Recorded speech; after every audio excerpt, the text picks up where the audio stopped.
दोस्तों सुजलॉन एनर्जी की बात करें तो यहाँ पे एक बहुत ही बड़ी गुड न्यूज है। तुलसी चांदी जी का बरसों पहले देखा वो सपना अब जाके सच हो रहा है। यानी एक तरह से देखें तो तुलसी चांदी ने काफ़ी समय पहले कहा था कि जो भी वो इलेक्ट्रिसिटी का जनरेशन करे उसका कोई दूसरा इस्तेमाल किया जाए, यानी डिस्कॉम को देने की बजाय इसको किसी और रूप में कन्वर्ट किया जाए जिससे आने वाले समय में इसका ज़्यादा से ज़्यादा इस्तेमाल हो सके। और ये सपना अब जाके साकार हो रहा है क्योंकि ग्रीन हाइड्रोजन मिशन आ चुका है सरकार की तरफ से। यानी सरकार ने जो नेशनल ग्रीन हाइड्रोजन मिशन बनाया है इसके तहत अब चाहे सोलर एनर्जी के माध्यम से हो या फिर विंड एनर्जी के माध्यम से जो भी इलेक्ट्रिसिटी का जनरेशन होगा वो सारा का सारा हाइड्रोजन में बदल दिया जाएगा। तो अब डिस्कॉम की कोई भी टेंशन नहीं है। यानी इससे पहले अगर आप देखें तो जो भी बिजली बनती थी उसको नज़दीक के डिस्कॉम को बेचना पड़ता था क्योंकि स्टोर की कोई व्यवस्था नहीं थी। ऐसे में इनको समय पे पैसे नहीं मिल पा रहे थे और बहुत ही कम मिल पा रहे थे और इसीलिए बहुत सारे जो प्लेयर है वो ग्रीन एनर्जी के सेक्टर में एंट्री नहीं कर रहे थे। लेकिन अब सारे रास्ते खुल चुके, आने वाला जो समय है काफ़ी आसान होने वाला है।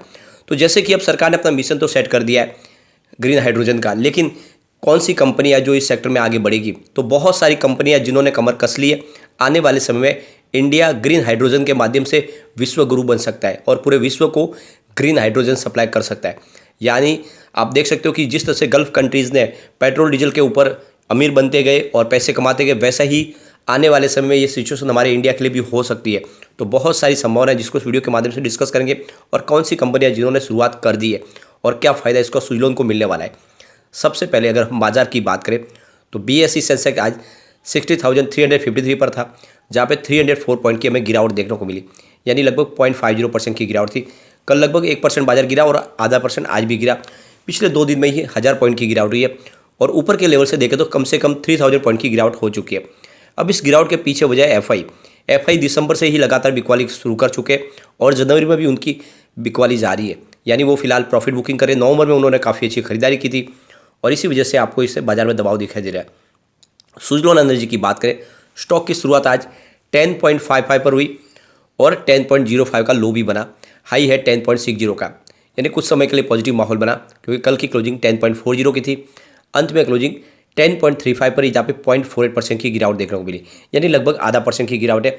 अब इतनी गिरावट तो लाजमी है क्योंकि ऑलरेडी स्टॉक भी काफ़ी अच्छा दौड़ा है और यहाँ पे प्रॉफिट बुकिंग हो रही है क्योंकि बाजार में गिरावट जारी है और स्पेशली एफआई इसमें और काफ़ी अच्छा निवेश कर चुके हैं, वो अपना प्रॉफिट बुकिंग कर रहे हैं। वॉल्यूम में आज अच्छा खासा इजाफा हुआ है। पिछले एक महीने पर इसका 31 करोड़ का वॉल्यूम था, 8 करोड़ की डिलीवरी उठाई गई थी। 1 वीक पहले 18 करोड़ का वॉल्यूम होता, 5 करोड़ की डिलीवरी उठाई गई थी और कल 14 करोड़ का वॉल्यूम होता, 4 करोड़ की डिलीवरी उठाई गई थी। आज 19 करोड़ का वॉल्यूम है। तो वॉल्यूम में ज़बरदस्त उछाल है और पूरे बाजार में वॉल्यूम के मामले में सुजलॉन आज फिर से नंबर 2 है। तो यहाँ पे आप देख सकते हो सरकार ने अपना ग्रीन हाइड्रोजन मिशन लॉन्च कर दिया है और इसके लिए सरकार कम से कम 20,000 को भी इसका बड़ा निवेश करने जा रही है। इसके अलावा सरकार जो है कंपनियां जो ग्रीन हाइड्रोजन के लिए निवेश करेगी, जो इसमें अपने प्रोजेक्ट लगाई, उनको 17,490 करोड़ का इंसेंटिव दिया जाएगा। तो इसमें कौन से प्लेयर है जो यहाँ पे मैन्युफैक्चरिंग यूनिट लगा सकते हैं? तो आप देख सकते हो कि यहाँ पे बहुत सारी कंपनियाँ हैं जो ऑलरेडी कमर कस चुकी है और आने वाले समय यहाँ पे वो निवेश करेंगे। सरकार ने अपना पूरा प्लान भी तैयार कर लिया है। आने वाले समय जैसे ही ग्रीन हाइड्रोजन का निर्माण शुरू होगा, इसको इंडिया के अलावा हमारी जो नेबरिंग कंट्रीज है उसको सप्लाई किया जाएगा, जिसमें हम देख सकते हो म्यांमार है, श्रीलंका, नेपाल, भूटान, इन कंट्रीज़ को सप्लाई की जाएगी ग्रीन हाइड्रोजन। और उसके बाद में अगर आप देखें तो इसको हम मिडिल ईस्ट लेके जाएंगे और मिडिल ईस्ट के बाद में इसको अफ्रीकन कंट्रीज़ तक यहाँ पे हमारी सप्लाई की व्यवस्था की जा रही है। उसके बाद में ये यूरोपियन कंट्री तक जाएगी। यानी सरकार ने एक अपना गोल सेट कर दिया है, आने वाले समय में पूरे विश्व में ग्रीन हाइड्रोजन की सप्लाई की जाएगी। यानी एक तरह से देखें तो आने वाले समय विश्व गुरु बन सकता है इंडिया। तो अब यहाँ पे सुजलॉन एनर्जी के लिए रास्ते खुल चुके हैं। चाहे जितनी भी बिजली का निर्माण हो, सारा का सारा ग्रीन हाइड्रोजन में बदला जा सकता है। अब डिस्कॉम को देने की कोई टेंशन नहीं है। तो यहाँ पे देख सकते हो सबसे पहले अदानी ग्रुप इसमें इंटर कर चुके हैं। 14 जून 2022 को उन्होंने एक नई कंपनी शुरुआत की है अनिल, जिसमें अदानी न्यू इंडस्ट्रीज लिमिटेड, और इन्होंने एक फ्रेंच कंपनी के साथ में पार्टनरशिप की है जिसमें ये करीब $50 बिलियन का निवेश करने जा रहे हैं आने वाले 10 साल के लिए। और इसमें ग्रीन हाइड्रोजन का निर्माण होगा और इसके अलावा इकोसिस्टम डेवलप किया जाएगा। तो यहाँ पे अदानी ग्रुप की अनिल कंपनी का लक्ष्य है कि आने वाले समय में यानी 1 मिलियन टन पर ईयर निर्माण करने वाले हैं ग्रीन हाइड्रोजन के माध्यम से। इसके अलावा देखें तो 29 अगस्त 2022 को मुकेश अंबानी भी यहाँ पे डिक्लेयर कर चुके हैं, वो भी ग्रीन हाइड्रोजन में प्रोडक्शन शुरू करने वाले हैं और 2025 से उनकी शुरुआत होगी लगभग।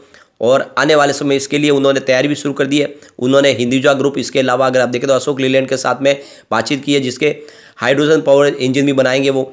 तो कुल मिला के रिलायंस इंडस्ट्रीज भी हाइड्रोजन में निवेश करने जा रही है।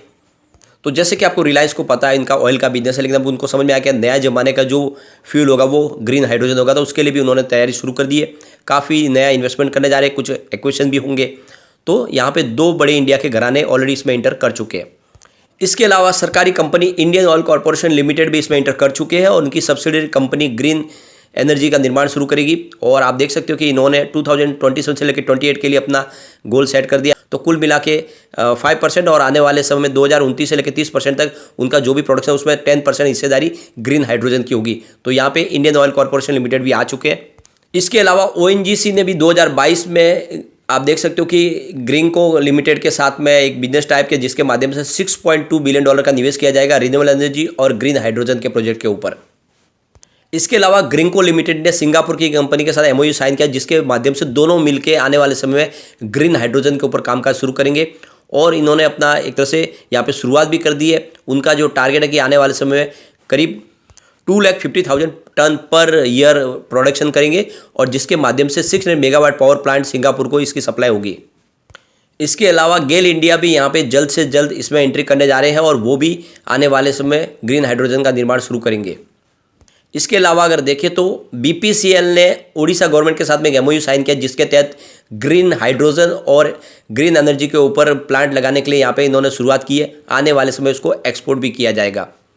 इसके अलावा NTPC ने अपना गोल सेट कर लिया है, 5 गीगावाट की कैपेसिटी उनकी ग्रीन हाइड्रोजन की, और इसके अलावा अमोनिया बेस बिजनेस शुरू किया जाएगा, जो टोटल उनकी 60 गीगावाट की कैपेसिटी है 2032 तक पाई जाएगी। यानी कुल मिला के NTPC ने भी यहाँ पे पायलट प्रोजेक्ट भी शुरू कर दिए हैं। आने वाले समय NTPC इसमें तेज़ी से आगे बढ़ते हुए दिखाई देंगे।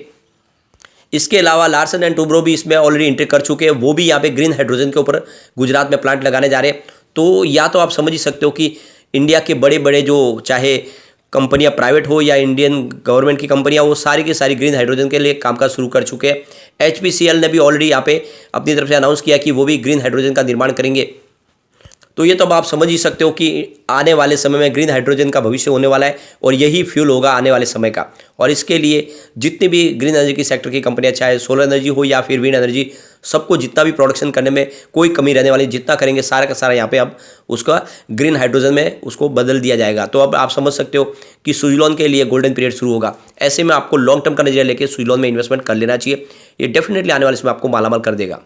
फिलहाल 2022 पूरा खत्म हो चुका है। यहाँ पे सवाल उठता है कि फिलहाल ग्रीन एनर्जी सेक्टर की जो कंपनियां, उनको बहुत सारी प्रॉब्लम है, जिससे अभी फिलहाल उनको 2-4 होना पड़ता है और आने वाले समय इनका निपटारा होना चाहिए। 2022 में इसी वजह से देखें तो जो गोल था वो अचीव नहीं हो पाया। यानी 170 गीगावाट की कैपेसिटी फिलहाल इंस्टॉल हुई है और 80 गीगावाट के फिलहाल प्रोजेक्ट है जो अंडर कंस्ट्रक्शन है। लेकिन सरकार को इसके ऊपर ध्यान देना होगा। सबसे बड़ी बात है, ये कंपनियां फिलहाल सब्सिडी चाहती है, PLI स्कीम चाहती है। इसके अलावा जो अभी लैंड एक्विजिशन के लिए प्रॉब्लम होती है, उसमें सरकार को कुछ नियम में बदलाव करना होगा, तो फेवरेबल पॉलिसी लानी होगी, तब जाके इसमें और तेज़ी आ सकती है।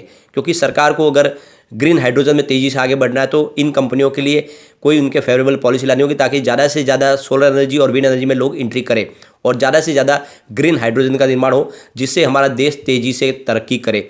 तो इसके लिए सरकार की तरफ से अब शुरुआत की जाएगी और आने वाले समय डेफिनेटली इस सेक्टर में एक बहुत बड़ी तेज़ी की शुरुआत होगी। तो ऐसे में अब आपको सुजलॉन एनर्जी में बिना डरे निवेश कर लेना चाहिए। अगर आपने अभी तक इन्वेस्टमेंट नहीं किया है, ये छोटा पेनी स्टॉक एक बड़ा मल्टीबैगर बनेगा। आपको ये ध्यान होगा, एक समय इसकी प्राइस 400 के आसपास थी, अब ये 10 रुपीज़ के आसपास है। बिल्कुल दाव लगाया जा सकता है। लेकिन फ्रेंड, कोई भी इन्वेस्टमेंट करने से पहले अपने फाइनेंशियल एडवाइजर से बारे ले ले या अपना खुद का रिसर्च करें, क्योंकि मैंने वीडियो आपके एजुकेशनल पर्पज़ के लिए ही बनाया। वीडियो पसंद आए तो लाइक से जरूर कीजिए और चैनल को सब्सक्राइब कर दीजिए। Thank you friend.